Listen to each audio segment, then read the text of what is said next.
नमस्कार दोस्तों, आप सबका स्वागत है नॉलेज आईक्यू स्टूडियो में। आज हम देखेंगे ज्योग्राफी के कुछ ऐसे क्वेश्चंस जो कि बहुत ज़्यादा पूछे जा चुके हैं और आप सभी लोग जानते हैं कि एसएससी के जितने भी जीएस के क्वेश्चंस आते हैं वो मोस्टली रिपीटेड क्वेश्चंस ही आते हैं। तो आइए कुछ ऐसे क्वेश्चन डिस्कस करते हैं जो कि पेपर में अक्सर पूछे जाते हैं। तो पहला क्वेश्चन है आज का, seismic sea waves which approach the coast at greater force are known as. मतलब कि सीस्मिक सी वेव्स जो कि कोस्टल एरियाज़ में बहुत ही ग्रेटर फोर्स के साथ पहुंचती हैं।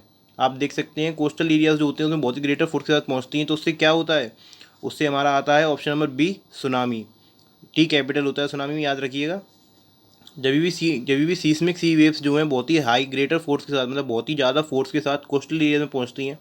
कोस्टल एरिया वो होते हैं, तटीय एरिया बोलते हैं इनको, जो कि नदी के किनारे ज़मीनी हिस्सा होता है उसको बोलते हैं कोस्टल एरियाज। वहाँ पर कभी भी ग्रेटर फोर्स के साथ ये वेव्स आती हैं तो उसको उससे होता है सुनामी। ठीक है, आप याद रखिएगा। अगला क्वेश्चन देखते हैं। नेक्स्ट क्वेश्चन है, the land of maximum biodiversity is. तो सबसे ज़्यादा बायोडाइवर्सिटी कहाँ होती है? तो इसका सही आंसर है option number A, tropical areas में। यानी कि कर्क रेखा और मकर रेखा, यानी tropic of Capricorn to tropic of Cancer, इसके बीच में जो एरिया होता है उसे हम ट्रॉपिकल एरिया बोलते हैं। और ट्रॉपिकल एरिया में ही सबसे ज़्यादा बायोडाइवर्सिटी होती है, आप ये बात याद रखिएगा। नेक्स्ट क्वेश्चन है हमारा, इंडियन स्टैंडर्ड टाइम, इसे हम IST भी बोलते हैं, आपने देखा होगा। टाइम रिलेट्स टू, आपको ये जानते हैं कि सबसे जो मेन टाइम जो पूरे वर्ल्ड का लिया गया है वो है ग्रीनविच मीन टाइम, यानी कि GMT। और आपने कभी देखा होगा कि GMT और IST में कितना डिफरेंस है, 5.5 घंटे का डिफरेंस होता है। तो इंडिया का जो टाइम है वो कितने कितने डिग्री लॉन्गिट्यूड पे आता है, वो आता है 82.5 डिग्री लॉन्गिट्यूड पे। आप ये बात याद रखिएगा। आपको ये याद रखना है कि एक आवर में 15 डिग्री लॉन्गिट्यूड लाइंस होती हैं। तो आपका अगर हम देखें कि 82.5 डिग्री है हमारा, तो इसके लिए हमको 5 घंटे और 30 मिनट, इसलिए हमारा ग्रीनविच मीन टाइम से ज़्यादा होता है। ग्रीनविच मीन टाइम जो होता है ये 0 डिग्री लॉन्गिट्यूड पे होता है। आपको ये बात याद रखनी है। टोटल मिला के कितनी लॉन्गिट्यूड लाइन्स होती हैं, तो आप याद रखेंगे 24 घंटे होती हैं और 1 घंटे में 15 लाइन्स होती हैं। इसका मतलब 360 लॉन्गिट्यूड लाइन्स होती हैं। तो आपको यहाँ पे 3-4 चीज़ें पता चल चुकी हैं कि कितनी लाइन्स होती हैं। टोटल मिला के 360 लॉन्गिट्यूड लाइन्स होती हैं। इंडिया का टाइम जो है वो 82.5 से डिसाइड होता है। ग्रीनविच मीन टाइम होता है वो 0 डिग्री होता है। तो आप ये बात को याद रखिएगा, ग्रीनविच मीन टाइम में और इंडियन स्टैंडर्ड टाइम में IST में कितने का डिफरेंस होता है, 5.5 घंटे का डिफरेंस होता है। चलिए नेक्स्ट क्वेश्चन देखते हैं। नेक्स्ट क्वेश्चन है, which is the second nearest star to the earth after the sun. After the sun मतलब आपको आफ्टर द सन से आपको ये पता चल चुका होगा कि जो सबसे नियरेस्ट स्टार है वो अर्थ के, वो है सन। सन के सबसे पास जो स्टार है वो सन, जो मैंने आपको लास्ट वीडियो में बताया था अपनी ज्योग्राफी वाली वीडियो में। अगर आपको याद हो इसका आंसर, तो इसका आंसर है option number C, Proxima Centauri. मैं आपको पहले भी बता चुका हूँ। प्रॉक्सिमा सेंचुरी वो स्टार है जो कि अर्थ के सबसे पास है सन के बाद। मतलब अगर सन को हटा दिया जाए तो सबसे सबसे पास है हमारा प्रॉक्सिमा सेंचुरी स्टार। आपको ये याद होना चाहिए, मैंने लास्ट वीडियो में आपको बताया था। डिस्क्रिप्शन में लिंक दिया हुआ है, आप जाके देख सकते हैं। वहाँ पे हमने बहुत ही कुछ डिस्कस किया था ज्योग्राफी के सोलर सिस्टम के बारे में। तो नेक्स्ट क्वेश्चन है हमारा, the forest in Sundarban is called. तो सुंदरबन जो फॉरेस्ट है उसे हम क्या कहते हैं? द फॉरेस्ट इन सुंदरबन, जो सुंदरबन में जो फॉरेस्ट है उसे हम क्या कहते हैं? तो इसका सही आंसर है option number B, mangrove. Mangrove forest सबसे ज़्यादा कहाँ पाए जाते हैं आपसे पूछा जाए तो सुंदरबन में। सुंदरबन कहाँ है हमारे, तो आप सभी जानते हैं, वेस्ट बंगाल। नेक्स्ट क्वेश्चन है हमारा, which of the following Indonesian regions was a victim of massive earthquake in 2004। जो 2004 में जो बहुत ही ज़्यादा तेज़ अर्थक्वेक आया था, उसमें इंडोनेशिया के किस रीजन में सबसे ज़्यादा उसका विक्टिम, मतलब कि सबसे ज़्यादा किस रीजन में आया था? तो इसका सही आंसर होगा हमारा option number B, Sumatra. Sumatra जो रीजन है, सुमित्रा रीजन में सबसे ज़्यादा अर्थक्वेक, सबसे बहुत तेज़ अर्थक्वेक आया था इंडोनेशिया का 2004 में। आप ये बात याद रखेंगे, 2004 में आपसे पूछा जाए कि जो अर्थक्वेक आया था सबसे ज़्यादा विक्टिम कौन सा एरिया रहा था, तो वो रहा सुमित्रा। नेक्स्ट क्वेश्चन है हमारा, the first non stop air conditioner Duronto train was flagged off between. हरी झंडी, मतलब कि डुरेंडो ट्रेन को हरी झंडी दिखाई थी, वो किस किस स्टेशन के बीच में दिखाई थी? तो इसका सही आंसर है ऑप्शन नंबर ए, सील्दा और न्यू दिल्ली। आप याद रखेंगे सबसे पहली ट्रेन थी ये, सबसे first non stop air conditional Duronto train थी जो कि जिसको हरी झंडी दिखाई गई थी, तो हरी झंडी किस किस स्टेशन के बीच में दिखाई गई थी? तो सीलदा और न्यू दिल्ली के बीच में दिखाई गई थी। आप याद रखिएगा इसको। नेक्स्ट क्वेश्चन है हमारा,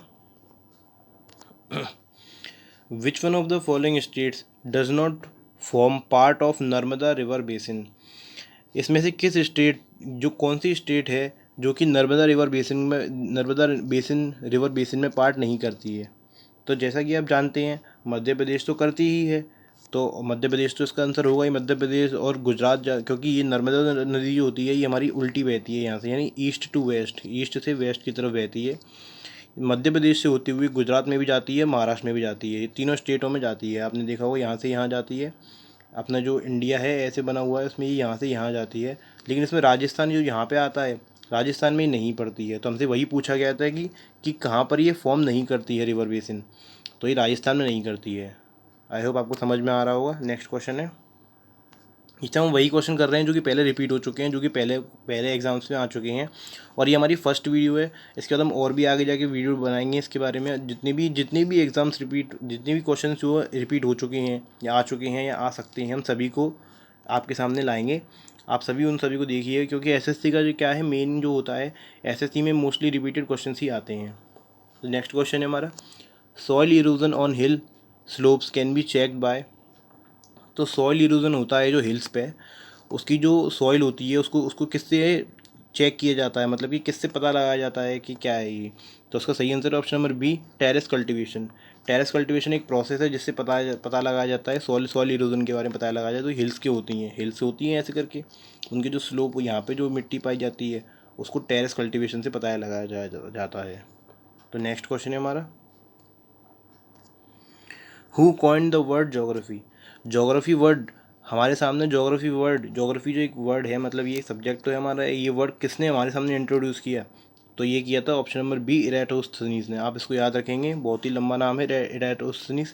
आप याद रखेंगे जोग्राफी जो कि एक सब्जेक्ट है जिसका भी बहुत लंबा नाम है, और आपको ऑप्शन दिए जाए तो आपको देखेंगे इराटोस्थनीज वैसे तो है ही ऐसा कि सुनने में ही पता चल जाए कि बहुत ही यूनिक नेम है, फिर भी आपको याद नहीं होता है तो आप ये देख सकते हैं कि ये भी लंबा होता है लिखने में और ये भी थोड़ा बड़ा होता है, तो आप ज्योग्राफी से एराटोस्थनीज को याद रख सकते हैं।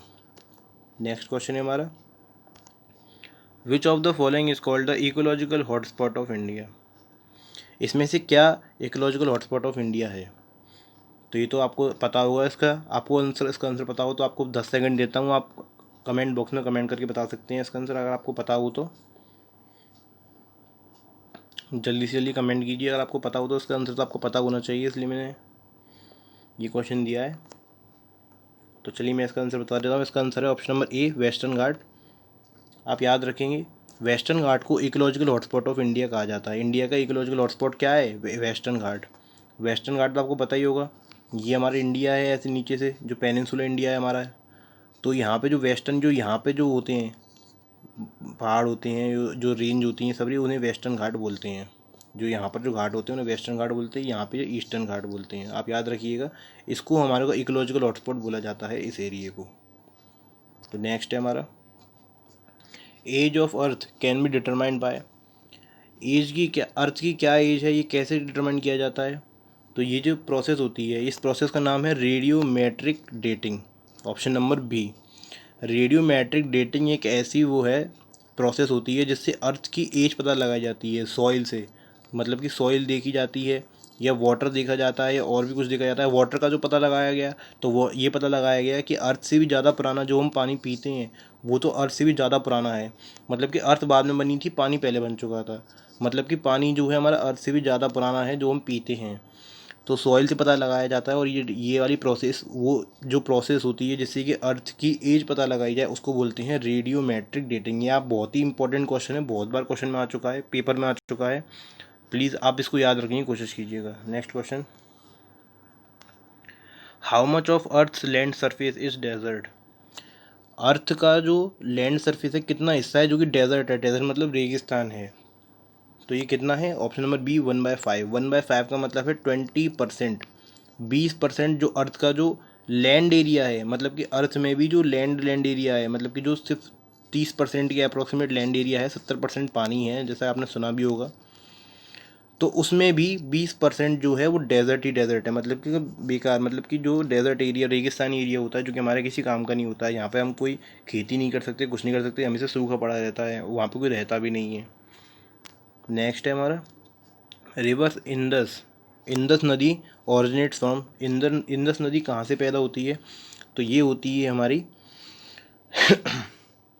इंडस नदी होती है हमारी कैलाश रेंज से पैदा होती है, जो कि मानसरोवर पड़ता है। कैलाश रेंज से पैदा होती है, इसे ई लगाना भूल गए यहाँ पे, कैलाश रेंज से पैदा होती है। ओनली ओरिजिनली देखा जाए तो इंडस नदी जो है वो तिब्बत से निकलती है, मानसरोवर लेक से, मानसरोवर लेक से। आपको पता ही होगा मानसरोवर लेक तो बहुत ही फेमस है।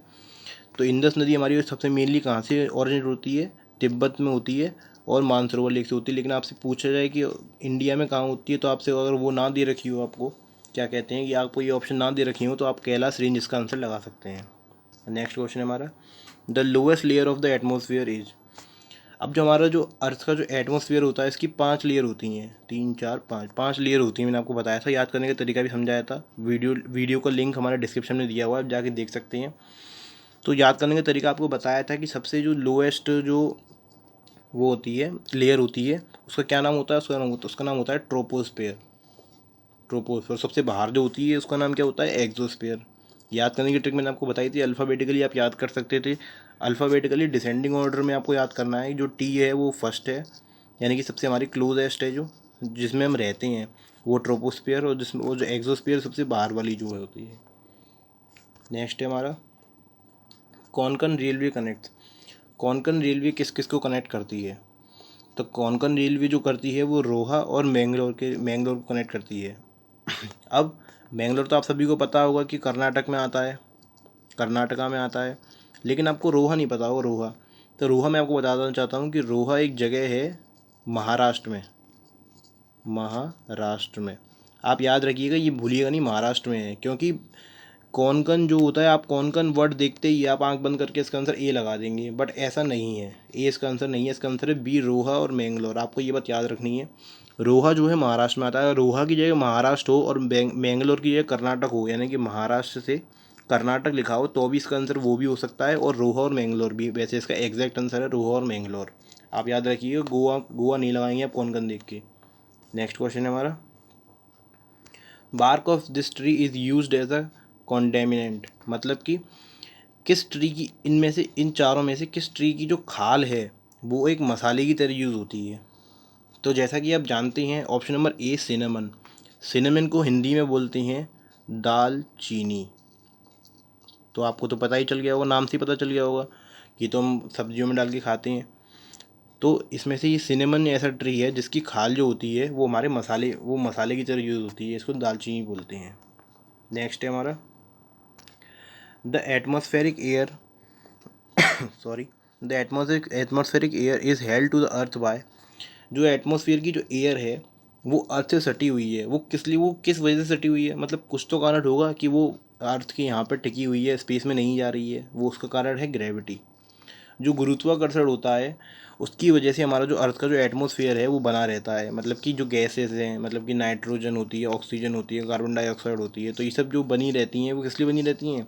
ग्रेविटी की वजह से। अगर गुरुत्वाकर्षण नहीं होता तो फिर ये हमारा एटमॉस्फेयर ही नहीं होता कुछ, क्योंकि एटमॉस्फेयर होने के लिए गुरुत्वाकर्षण बहुत ज़रूरी है। गुरुत्वाकर्षण जो है वो सभी को अट्रैक्ट करता है अपनी तरफ, इसीलिए। नेक्स्ट है हमारा the common tree species in Nilgiri hills. Nilgiri hill में सबसे ज़्यादा कॉमन जो स्पीसीज होती हैं वो कौन सी ट्री होती है? तो इसका सही आंसर है option number C, eucalyptus. Eucalyptus को हिंदी में नीलगिरी ही कहते हैं। अगर आपको ये क्वेश्चन आता है एग्जाम में और अगर यूकेलिप्टस की हिंदी में लिखा हो तो नीलगिरी लिखा हो, तो आपको कन्फ्यूज़ होने की बिल्कुल ज़रूरत नहीं है। आपने देखा नीलगिरी हिल में सबसे ज़्यादा फेमस क्या हुआ? नीलगिरी। अगर नहीं भी दे रखा हो तो आज हमने सीख लिया कि यूकेलिप्टस का जो ट्री है वो सबसे ज़्यादा स्पीशीज़ क्या पाई जाती हैं? यूकेलिप्टस पाई जाती हैं नीलगिरी में। आप याद रखिएगा इस सब बातों को।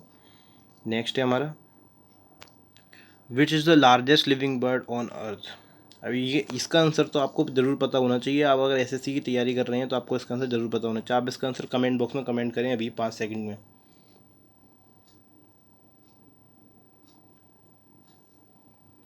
तो इसका सही आंसर है ऑप्शन नंबर बी, ऑस्ट्रिच। आप जानते हैं सबसे बड़ी वर्ड जो ऑस्ट्रिच ही होती है जो, और सबसे बड़ा जो ऑर्गन होता है मतलब एग होता है तो वो भी ऑस्ट्रिच का ही होता है। बर्ड में बात करी जाए तो सबसे ज़्यादा बड़ा एग किस बर्ड का होता है तो वो ऑस्ट्रिच का ही होता है। आप याद रखिएगा इसको। नेक्स्ट है Rihand dam. Rihand dam project provides irrigation to, irrigation मतलब होता है सिंचाई, तो रिहान डैम से सिंचाई मतलब कि किस किस जगह पर करी जाती है।